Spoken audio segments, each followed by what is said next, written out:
है कली है तम्बाकू दी। ये कली हत्थां नाल तोड़ी जासी। उस तो बाद बूटे वड्डे जासन मुड्ढों। बूटे वढ़ के मोड़े नूं धुप ते सुकने पाया जासी। सुकने पावन तो बाद मोड़े नूं जमीन च दबसेण। दब के ते मोड़ तम्बाकू मतलब इस्तेमाल दे काबिल बनसी। बड़ी मेहनत होंदी है इस तम्बाकू ते भी। अस्सलामुअलैकुम ते की हाल मेरे भैन भाइयों, उम्मीद करना तुसीं ठीक हो। सो अल्हम्दुलिल्लाह मैं ठीक ठाक हाँ। तो इस दे नाल मेरी एक छोटी रिक्वेस्ट है कि मेरी वीडियो लाइक किया करो और मेरे चैनल ਨੂੰ सब्सक्राइब कर लो ताकि मेरे हर आने वाली वीडियो ਤੁਹਾਡੇ तक बासानी पहुँच ਜਾਂਦਾ ਪਿਆ। भाई शायद मैंने कॉल की है भी यार आमी मैं घर का काम करता पाया तो मेरी वंगार कटा जामी। तो धुप भी बड़ी तेज़ है पर मैं मुड़ जाता पाया। अल्लाह खैर करती उनको काम धंधा कराए ना अल्लाह कितना। मैं भाई शायद घर को पहुँचे हैं तो वेखो है उनका दरवाज़ा खड़ोता है। एक बार फिलहाल तो इधर गुजरना पौंदा क्योंकि उधला दरवाज़ा उस फट छड़िया इस वजह तो देखने की सूरत हाल है भाई शायद की।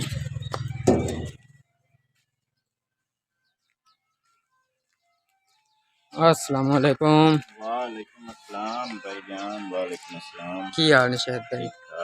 ठीक हो? अल्हम्दुलिल्लाह शुक्र है अल्लाह पाक का। हाँ जी सर की मेरे लायक काम आ जनाब फ़ोन किया है। ठीक है रंग कर दो बाकी तो हो गया। तो सिर्फ फोन किया पिया जो है ना आ दीवार बना हुआ सुने ठीक मैं सही बनवा देते हैं तो फिर हम लेट हो गई। मैं दीवार बना ली इट्टा में खत्म हो जाते हैं। इट्टा ही नहीं है तो ना सिर्फ बच गया अपने टिया रंग कर लेंगे माशाल्लाह। शायद भाई ने तकरीबन 75% लैटरीन मुकम्मल कर ली है। तो हम 25% पीछे एक साइड दो साइडा रह गई हैं। तो अल्लाह कर सी ते ये कामयाब हो जासी क्योंकि अपनी जगह लगा हुआ है। रब इनू कामयाबी देवे। हाँ जी भाई शायद बोतल कटदा पे पेंट पावन कारण क्योंकि पेंट पा के तैयार टीयर हूँ मैं रंग करूँगा ना इस वजह से। तो देखो साढ़े पेंट पे पहले आए डब्बे च करुआ से इंदे च पा के लेकिन फिर सोचा इंदे च पा लेने चलो आसानी हो जाए। अल्लाह किता तो मैं टीयर रंग कर लेने तो भाई शायद और बैठे ने हूँ अस चाह पीऊँ। हाँ जी चाय पी लो ना बाकी दिन डबल कोट बाद लेने। ठीक हो गया जी मेरी चाह किता तो मैं टीयर रंग कर दिते ने इन्होंने दूआ कोट भी ला छड़िया तो भाई शायद हो रही है इट्टा जोड़ते बंदे ने घाते। हाँ जी भाई शायद हूँ मैं दो इजाजत यार मैं हूँ जाके ना पिछा भी कोई घर की भी सूरत हाल वेखनी कोई काम। हाँ जी रंग हो गए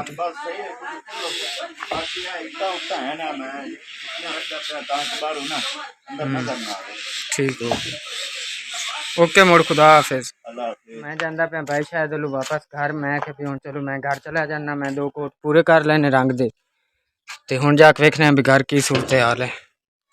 हाँ जी बाजी की कहते देसी टिंडे पकांदे पे। देसी टिंडे? हाँ जी माशाल्लाह साला नहीं पक गया। ठीक हो मेरी रोटियां लांदे पे। ठीक आज मौसम माशाल्लाह बहुत प्यारा बनया होया। सही।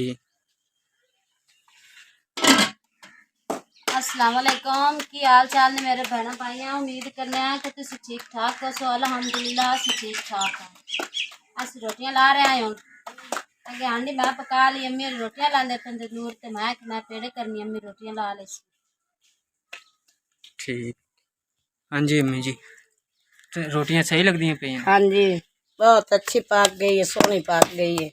रोटी बहुत अच्छी मजेदार पका रही है। अल्लाह किता है सांप दी कणक चाक घर लैन दी जड़ी अस मेहनत की ते और दो बोरियां पे भाई साख होरां दियां। अज भाई साख होरां दी तैयारी है जाओ ने भाई साख होरी वापस कर कपड़े भी पे ने भाई साख होरां दे खत्म हो गए हम वापस घर जा रहे हैं भाई।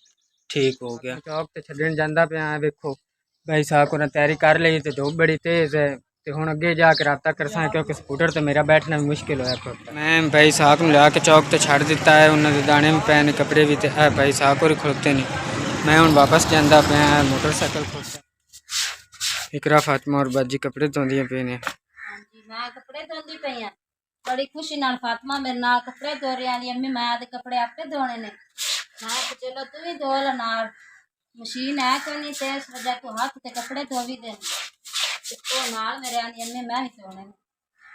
इन्हें माशाल्लाह कपड़े धो लें थोड़े जे रह गए कल और बैठे ने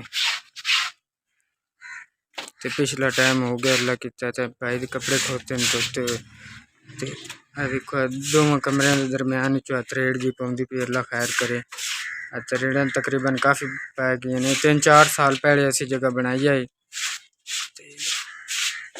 हुण इंदी ये कंडीशन है ते अल्लाह कीता है ते मेरे बूटे लगे हुए ने गुलाब दा बूटा है माशाअल्लाह सोहना होंदा पे ते मेरे बदामा दा बूटा है जेड़ा मैं घर लाया हुआ ते इन्हां कोई कीड़ा जिहा लगा खुरता हुण इन्हां दिल है स्प्रे लिया के किसी टाइम करा सूरत हाल मेरी शतूत ते है टाली दी मैं सोचा इनके थल्ले गमला बना देवां नाल मैं तेसी चा लियांदी हुण मैं इट्टा रोड़े साफ करूँगा अल्लाह रखा जा बट्ठा ले जाता तो पिछली साइड तो ना मिट्टी चा के लाया बट्ठा एक ही बार के लाया जितनी किट्टा रोड़े हैं अपना एक बट्ठा नाल सार जैसे जा ले ते अल्लाह रखे मैं नाल लाया मैं चलो घर ना गमला उसार लवीए जो ये भी किसी बार पाटल जाना है जेड़ा शतूत होंदा पे इकरा फातिमा भी आ गई तो मैं भी घरों छुरी लैन दी मैं कि चल थल्ले चौकी कर लवां उतने टाइम ये जगह पोली करूँगा पोली करके मुड़े दे साइडा तो बने गमला गमला बना के मुड़े नूं पानी पासा जो इन जड़ा तक पानी जावे इस वजह से पोली करनी है साइडा तो जमीन मिट्टी भी अल्लाह रखे लै आंदी पानी भी लै आंदा मोहम्मद अजीम भी आ गया इकरा फातिमा कोल बैठी ते हुण वड्डा टोए देना रंबा मंगाया मैं कि छुरी दे तो बस दी गल नहीं इस वजह तो वड्डा टोए देना रंबा लैके ते साइडा तो पोला करते पे पोला करन तो बाद मुड़ मैं इनू मिट्टी च पानी पा के ते हट के गारा बना के ते इन इट्टां ते रोड़िया नाल इनू सार लई साइडा तो ते ये गमला बन जासी इस बूटे की हिफाजत वास्ते। हाँ जी तो अल्लाह कीता है इतना एक मैं गोल दायरा बना के ते वेखो गमला बना लिया बाकी हुण गारे का बट्ठल मुक गया गारे का बट्ठल मंगांदा पिया विच रोड़े नाल सद लिया बाजी होरां नूं मैं आख्या बाजी होरां आ जाओ तुसीं नाल कोई सफाई सफूई कर लो ते इतना एक मैं गमला उसारी खड़ोता इट्टां पईयां ने ते मगरिब दी अज़ान आने वाली मैं मुड़ नमाज पढ़न चलिया ठीक बज मैं नमाज पढ़िया मैं मुड़ पढ़ के ते मैं आ जासा ठीक हो गया अल्लाह कीता मैं नमाज पढ़ के ते वापस आ गया रात भी काफ़ी हो गई ते वेखने भी बाजी होरां मेरे तो बाद कितना एक गमले का काम किया जी माशाअल्लाह चौनी हो गया तकरीबन 1 2 3 ते 4 बार आ गए निकाल लिया बड़े सोहना करके ते ये बड़ा सोहना हो जासी ते मेरी दिल है मैनू एक चाचू ने मशवरा दिता है कि इन्हू तकरीबन इस जगह तो करके ते काट दिता जाए क्योंकि उतली टाली गई सुक इस वजह तो इन्हू कटना पौसी जो हेठला मोढे दा हो पौसी मुड़ जल्दी हुण घर चलने वेखने घर की की सूरत हाल है